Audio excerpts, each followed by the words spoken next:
हाय दोस्तों, welcome to our channel and please do subscribe. आज के युवाओं की बहुत बड़ी समस्या है ऑब्सेसिव कंपल्सिव डिसऑर्डर। तो आइए जानते हैं क्या होता है ऑब्सेसिव कंपल्सिव डिसऑर्डर। जैसा कि पहला वर्ड है ऑब्सेसिव। ऑब्सेसिव क्या होता है? ऑब्सेसिव वो होता है कि किसी एक ही तरह के विचारों का बार बार आना और उन विचारों के आने के साथ ही बहुत तेज घबराहट का होना ऑब्सेशन कहलाता है। दूसरा वर्ड है यहाँ पर कंपल्सन। कंपल्सन क्या होता है? ऑब्सेशन के दौरान आए गए विचारों से जो घबराहट पैदा हुई, उस घबराहट को कम करने के लिए व्यक्ति जो कार्य करता है जिससे कुछ समय के लिए उसे घबराहट से राहत मिल जाती है, उसे कंपल्सन कहा जाता है।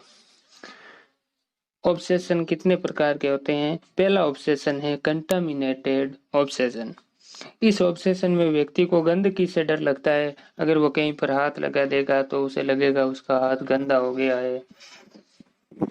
कंटामिनेटेड ऑब्सेशन के अंदर जो कंपल्सन करता है व्यक्ति, वो होता है compulsion of washing. Compulsion of washing में व्यक्ति घबराहट को कम करने के लिए हाथ धोएगा, नहाएगा, जिससे कुछ समय के लिए उसकी घबराहट जो है वो कम हो जाएगी। दूसरे टाइप का ऑब्सेशन है पैथोलॉजिकल डाउट। इस प्रकार के ऑब्सेशन में व्यक्ति को संदेह होगा, शक होगा, किसी भी चीज पर संदेह हो सकता है कि घर से निकला ताला लगाया या नहीं लगाया, गैस बंद किया या नहीं किया, गाड़ी का लॉक लगाया या नहीं लगाया। पैथोलॉजिकल डाउट से जो घबराहट पैदा होगी, उस घबराहट को कम करने के लिए व्यक्ति जो कंपल्सन करेगा वो होगा कंपल्सन ऑफ चेकिंग। इस प्रकार के कंपल्सन में व्यक्ति चेक करेगा, जैसे ताला चेक करेगा, गैस चेक करेगा, जो भी उसके मन में डाउट होगा उसकी चेकिंग करेगा, जिससे कुछ समय के लिए उसे घबराहट से राहत मिल जाएगी। अगले प्रकार का ऑब्सेशन होता है इंट्रूसिव थॉट। इस प्रकार के ऑब्सेशन में व्यक्ति को विचार आते हैं कि वो कहीं किसी को चाकू तो नहीं मार देगा, वो किसी को थप्पड़ नहीं मार दे, वो किसी को मार ही ना दे, मर्डर ही ना कर दे, वो खुद का मर्डर ना कर दे, इस प्रकार के आत्महत्या। इस प्रकार के ऑब्सेशन व्यक्ति के मन में आते हैं, जिससे उसे बहुत तेज घबराहट होती है। अगले प्रकार का ऑब्सेशन होता है सेक्सुअल थॉट।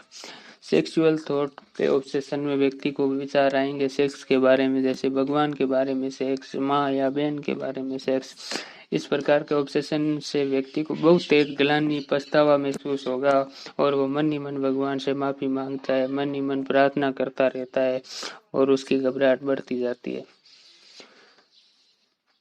अगले प्रकार का ऑब्सेशन होता है सोमेटिक ऑब्सेशन। सोमेटिक ऑब्सेशन में व्यक्ति अपनी बॉडी एक्टिविटी पर ध्यान देने लग जाता है, जैसे चबाना, सांस लेना, चलना।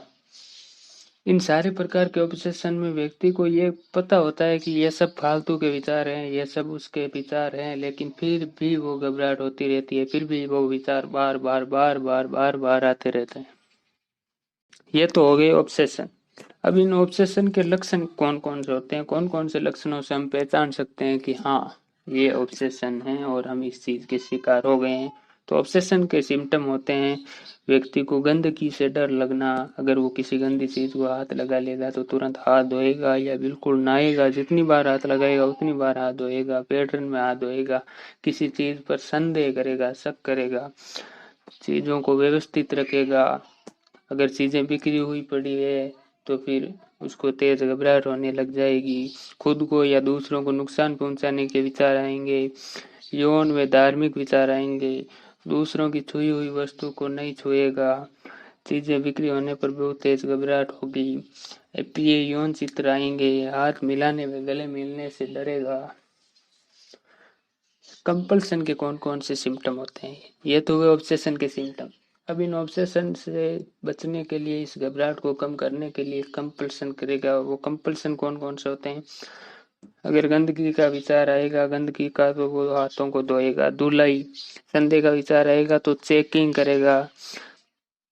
अगला सिम्टम है गिनती करेगा, गिनती वो भी पैटर्न में। चीजों को व्यवस्थित रखेगा, चुपचाप मन में प्रार्थना करता रहता है। और इस प्रकार के ऑब्सेशन वाले जो कंपल्सन करते हैं वो टाइम के साथ बड़ा मैनेज रखते हैं। जैसे 9:15 पे कोई काम करेगा, वो नहाने जाएगा तो भी 9:15 पे, 9:17 को वो बहुत अशुभ मानेगा। इस प्रकार के विचार आते रहते हैं। इन लक्षणों से हम पहचान सकते हैं कि ये ओसीडी है। लेकिन ये ओसीडी होती क्यों है? क्या कारण है ओसीडी के होने के, तो आइए जानते हैं कारणों के बारे में। सबसे पहला कारण होता है हमारे दिमाग में बहुत सारे केमिकल पाए जाते हैं जिन्हें हम न्यूरोट्रांसमीटर कहते हैं। इन न्यूरोट्रांसमीटर का बहुत इंपॉर्टेंट रोल होता है हमारे जीवन में, और इन न्यूरोट्रांसमीटर का लेवल अब नॉर्मल हो जाए। मुख्यतः एक न्यूरोट्रांसमीटर होता है सीरोटोनिन। सीरोटोनिन का लेवल अगर डिक्रीज हो जाए, कम हो जाए, तो ओसीडी डेवलप हो सकती है। दूसरा पॉइंट है neuro anatomical changes. Neuro anatomical या संरचना में कोई चेंजेज हो जाए, मुख्यतः cortico steroidal thalamic cortical S PSTS के अंदर अगर एनाटॉमिकल चेंजेज हो जाएं तो ऐसा पाया गया है कि उस पेशेंट को ओसीडी होगी। तीसरे टाइप का कारण होता है जेनेटिक फैक्टर।